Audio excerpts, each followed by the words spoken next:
Titini ke nying dul gorka te bukon lodien bukon ngai katok nas. Meni ame shale pen.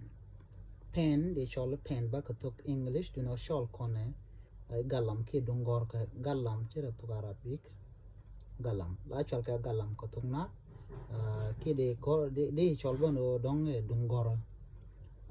Pencil de shal no chira ke galam jiyada na me.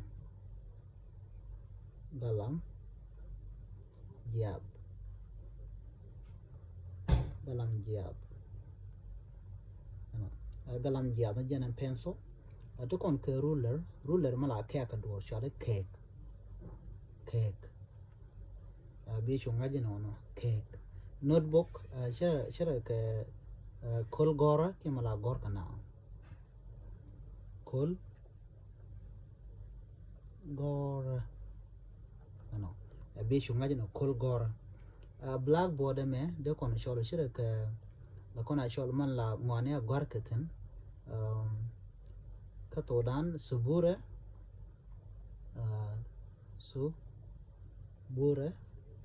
kia dormi chara ko bado ba gor keten. Donde te shoot ngwan ko kena me dun subure chi tung nore. Duno laja shol ke no ki blackboard ki subure.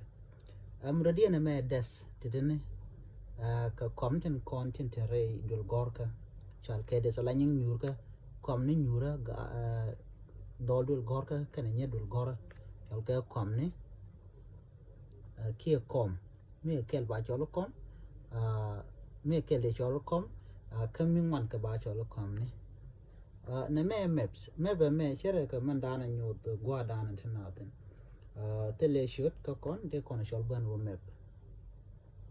map ke kolonanan chawid chawa thorten me chawid thorten men te ka wi tongwan dungo chol kon bay map kwal kuch mitem do dien mengeji namba bi gar pingwa sama mi jira mengeke de ti titine kena content che kon kalat pen galam ke de chol pen ba pencil galam jat la ja chol ke irsas badio je ka to ku je ke Ethiopia yo ruler a cake engine notebook kol gora ke dungora ke bugadan gona kaja blackboard subure ke kol dan la do kula gor kareda take a whiteboard blackboard again ngadima board and char whiteboard board and board ki subur men board kan subur men char taken gadek subur men char gor kaje ke shock ka subur men dan subur men board la je ke pen machine me man chal ke temporary marker na mene